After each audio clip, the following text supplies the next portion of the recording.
welcome back to the Crochet Creatives with my friends at yarnspirations.com. Today is the mom version, the adult version for the Spring Mom and Me poncho. So I've already filmed the baby version, and both of those versions will be available on YouTube at some point, and one will get released before the other because of the way the YouTube operations work. So you're going to need a 5mm size H crochet hook today, and this here is made up of Red Heart Super Saver Ombre. The adult version here that you see here is called purple, and I used pink for the baby version to just have the border edging for top and bottom. And then on the baby version, when I did the baby version, I used that same pink to do it, and then I used the purple that was left over from the adult version.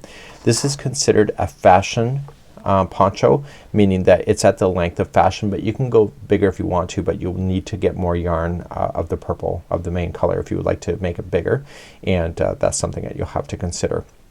So 16 inches is fashion size, up to 24 is around comfort or prayer shawl kind of poncho sizes. And so you're going to have this information. There has been a revision since this was released in February of 2022. I got a comment on it on the website that the corners were offset, and I'm like, well, why is that? So I'm filming today and I realized that I miscounted some information, and though the diagrams were right, the actual information, there's been a few revisions. So happens, and let's begin. Let's take a look at the diagram next. Welcome to my channel, and I'm here to inspire you, give you crochet advice, and help you along with your next project. If you enjoyed this pattern, please give me a thumbs up or even comment so I can gauge your interest. It helps me to know what to film next. I'm not very formal. Just one more thing before I continue. I said it happens. That sounds very callous. I do make mistakes. I don't want to pretend that I'm ever perfect, because I'm far from it. So what we have here in the crochet diagram, you can see that we have the center of the neckline, and once we get beyond row number 3 and 4 is the repeat for the whole thing. You'll keep repeating 3 and 4 a total of 7 times, and then you'll do number 3 one more time before doing the edge. So the trick is that on round number 2, that's when we're going to establish the point, but on round number 1 we're just going to go around. I'm going to show you a trick on how not to twist your chain, and so let's just get right into it. Let's start our journey, and this is the mom version of the Crochet Spring poncho. So remember, even though it's a mom size, it is actually an adult size, so I just have it named for that, but you can decide what works for you. So let's begin our journey by just chaining 96, but let me show you a trick so that you don't end up with a twisted chain. So let's just do the first 10. So 1, 2, 3, 4, 5, 6, 7, 8, 9, and 10. I want you to pull this off, and I want you to stick your hook into the first chain. It's right there. Make sure that this is not twisted in a weird way, and continue to count to 96. So I've already got 10 on there. So 11, 12, 13, 14, 15, 16, 17, 18, 19, and 20. So by keeping it on the chain like this, you do not have to worry about it twisting, and go all the way to 96, and that's where I'll pick you up in just a moment for round number 1. I now have my 96 done, and I'm going to yarn over it, pull through that one and the first one here. This chain will not have twisted, and therefore we're going to start with round number 1 next. In round number 1, we're just going to concentrate on getting our single crochets in. So you're not going to worry about creating the point at this point. That was kind of an accident. So you're going to chain up 1, and in the same stitch that you've done the join with, on the back hump only of the chain, once you do the hump, it always will stay turned over, and I want you just to work on the back hump of the chain all the way around. And when you get all the way around, I want you to verify that there's still only 96 single crochets, because there's only 96 chains, and I'll pick you up at the end of this, and we've got to make sure that this chain is not, or this round is not twisting when we go to join it for the very first time, because if it's twisted at this point, when we go to attach it, it'll always stay twisted, and therefore will cause you a lot of grief and maybe some pretty rough comments here on YouTube. So make sure that it's not twisted, and I'll see you back here in a moment. So I now have my 96 I have just counted. I want you to pull on it, and I want you to verify that there is no twisting going on before you do the attaching. If it is twisted, just kind of just rotate it so that it's untwisted, and come back around. So it should look like a fan belt of a car. So when you pull it out, it should all still stay flat. And we're now going to move on to round number 2 where we're going to establish the points. Let's move on to round number 2. If you've not verified the count, I really strongly recommend that you do. Your point will be offset on one side versus the other if you do not have the right counts. So make sure that you do have your 96 in. You're going to chain 2, and in this pattern chain 2 does not count as a stitch, and in the same one of the join that's going to be 2 double crochet, and we're going to finish this point when we get back around. Now I'm not going to drag you through counting through 47 double crochets, so starting right where you are, just start counting and just apply 47 double crochets in a row. So this is 1, 2, 3, 4 and 5, and get 47 done, and I'll meet you back here in a second. So I now have 47 in here. I did double check just to make sure because the point will be wrong if you don't. So the next stitch will be then the new point, so it'll be 2 double crochet and then chain 2 and 2 double crochet. So every time we do this particular project, all the corners will be the same, the points. 2 double crochet, chain 2, 2 double crochet. You should have a total of 47 more chains left before you get to the end, and if you're off by one, say maybe you have 46 instead of 47, just make sure that near the end you just put an extra stitch in there to get the balance back up to what it should be, because it really will matter. So finish your final 47 stitches with just a double crochet, and then I'll show you how to finish the beginning point that we started with. So I'm coming all the way back around. I have my 47 done. If you had an extra stitch left over, for example, I said that if you're short, just sew in an extra stitch just to put 2 into the same one to get your counts up. If you have an extra stitch left over, let's just say like I don't have the stitches left over, but let's just say that I had an extra chain that I had to do, or an extra single crochet. You can do a 2 together double crochet and get your counts back to 47 if you want to do it that way. It's going to be hardly noticeable, but that's something that you can decide for yourself. So in my case it's right, in your case it's probably right too. Now you're not quite done. Right where this is coming out of, this is going to be where you're going to do your final corner. So it'll be 2 double crochet, and then in this pattern I like a half double crochet join to the top of the first double crochet. This is the chain 2. Ignore it. It does not exist in your life. Just leave it there, and you're going to do a half double crochet to the top of that first double crochet, and you're going to finish it, and that was row number 2. So let's start row number 3 and 4, which will be the repeat patterns then for the remaining of this project.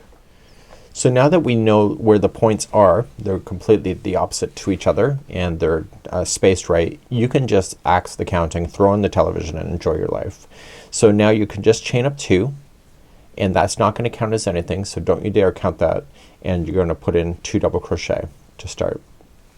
The way that I see it in crochet is that when you chain 3 and then the next one is a double crochet, it always looks like hell. So I like to put in a chain 2 just to give it that filler so that it looks like it's actually decent. So this is the chain 2. Ignore it. It does not exist in your life, and you can see that these 2 are the first double crochets. So you start with just a double crochet in each of the stitches all the way around, except for that point that you'll come halfway around, and in the point I'll show you there, and I'll be there in a second, so just put me on pause and then I'll see you at the first point, at the halfway point. So continuing along, and I'm going to be hitting that point really soon, and I'm just double crocheting in each stitch, and in the point when I get there in a second, right there is going to be 2 double crochet, chain 2, 2 double crochet. How hard is that, right? So chain 2 and 2 double crochet. So just like that, clickety click, barber trick. Does anybody remember that Canadian show that we used to watch as kids? It was originally in French, Barber Papas, and it's kind of a fun thing. So now you're just going to continue along and double crochet then until you get back to where you started, and that's where I'll pick you up in just a moment. So continue along and put me on pause right now. So I'm coming back around, and I got the theme song of Barber Papa in my head. Thanks a lot. It's the story of Barber Papa. Da, da, da, da. If you look it up on YouTube, you can actually find it, and actually it's a reflection of my childhood of living in a cottage and having only 2 television stations. I was just so amazed by the the cartoon itself because they could change shapes. So once you get back to the original here, you could just put 2 double crochet and then you have to slam in a half double crochet join to the top of the first double crochet, because remember the chain 2 that we build does not exist in our lives. It's just there. So let's begin number 4, and number 4 is when we apply texture. So 3 and 4 are your repeats. Let's try number 4. So let's start number 4. So chain 2, which does not exist in our lives, and in the same corner you're going to apply 2 double crochet. So the texture is applied on the first double crochet out of the box. This is a chain 2, don't include that. So you see the 2 there, those are your double crochets. Start in the first one and do a front post double crochet in there, and then the next stitch here is a double crochet. So you're alternating between the 2 stitches. So the next one here is a front post double crochet, the next one here is a double crochet, and you keep alternating those back and forth. And if your stitch counts are right, by the time you get to the other point, the very last stitch should be a front post double crochet, and if it's not, then something's wrong. Okay, that's when you have to call the frog in and say, oh my goodness, because I frog, I frog, I frog. Okay, so I'll see you at the next point in just a moment. So I'm coming close to the next point, and the very last one should just be a front post double crochet before the corner. So I'm going to tell you a story after we get this corner done. I'll get you kicked off, and if you can fast forward if you don't want to hear a story. But so your corners will be the same as 2 double crochet, and chain 2 and 2 double crochet. So when you start then the very first double crochet out from one of these corners, it should be a front post double crochet, and that's always gonna happen for you. Okay, so it's great. The amount of stitch counts that everything is growing by is 8. So don't email me and say, well, what's the stitch count at row number 20? You can count the number of rows. I provided you the counts. So the first count was 96, and then the next time the count is then 104, and then it was 108. It's always increasing by 8. So you can just count the number of rows and do the multiplications for that if you wish. So the very next stitch then should be a double crochet, and then it's a front post double crochet in the one after that. So you're gonna do that all the way back to the beginning. So as a child I grew up with some TV shows. We only had 2 TV shows as we lived in a cottage growing up for several years. And so anyway, we had TVO and I think a Wingham channel. Not that it really matters, but anyway, so I grew up with some television shows. Barbara Papa was definitely one of them. Today's Special, does anybody remember Today's Special? I loved that show where the mannequin Jeff Hislop would turn into a guy in the nighttime when all the store was closed, and you'd have Sam the security guy, Jody, and Muffy the mouse. So I absolutely adored that. Grew up with Polka Dot Door, the Polka Dot Door, the Polka Dot Door. And my favorite things on the Polka Dot Door was Dress Up Day. I loved Dress Up Day. So when it was something else I was like, oh my god, the horror. Loved that. And what other shows that I grew up with. So that was like in my early years of learning to, you know, just learning to be human. The worst show that I ever hated as a kid was Doctor Who. And the theme music as a child, and because Doctor Who was on, it was just absolutely terrifying the way that it was. And as a young child, just the look of Doctor Who just freaked me out with the robots and stuff. So in the music of hearing the original Doctor Who back in the 80s is actually a trigger point for fear for me. Isn't that ridiculous? So it's kind of funny how you grow up with certain things, and yeah. So that's kind of a little bit of a glimpse of my childhood. So not that you asked, but you might be interested to know that, you know, some of these TV shows that we watch as a kid. Sesame Street, who is my favorite characters? Guy Smiley. He was always a game show host guy. And then there was a blue character that would make sounds with his mouth, and they'd sound like the real thing, like a car or a horse or a cow, and I just thought it was the most remarkable thing that he could do that. You know, it's a puppet, but you don't realize it as a kid, and I just think it was great. So those are my 2 favorite characters from there. And in the human ones, I love Susan, and oh shoot, what was the other guy? I think he was Spanish. I really liked those. Susan, and I forget his name, was one of my favorites. Mr. Hooper for sure was in there. I really like Bob too. And those are the, what was that? Maybe you remember the other Spanish guy that kind of played with Susan. in the rolls there. It was really quite good. Big Bird, you know, Ernie, Bert and Ernie, you know, big deal. But and Elmo wasn't around when I was that young. So yeah, there you go.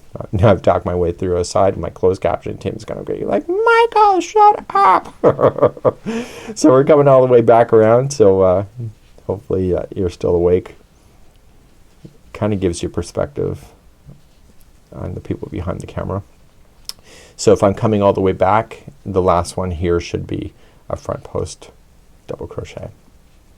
And then you have your point to figure out, so it's 2 double crochet and then a half double crochet joined to the top of the first double. Let's talk about your repeats, and we're gonna do that next because now you understand the pattern, well, at least hopefully. So what you have to do now is repeat rounds 3 and 4 a total of 7 more times. So 3 4 3 4 3 4 3 4 3 4 3 4 3 4. I think that's 7 times. So once you get those done, you need to finish on a 3rd round. So you got to do round number 3 one last time before you do the edge. And I just figured that it looks better that way. But if you like to change it, that's up to you. So I'm going to start round number 3 just one more time, and so that I can show you the edging in just a moment. So to start the repeat, you just again chain 2.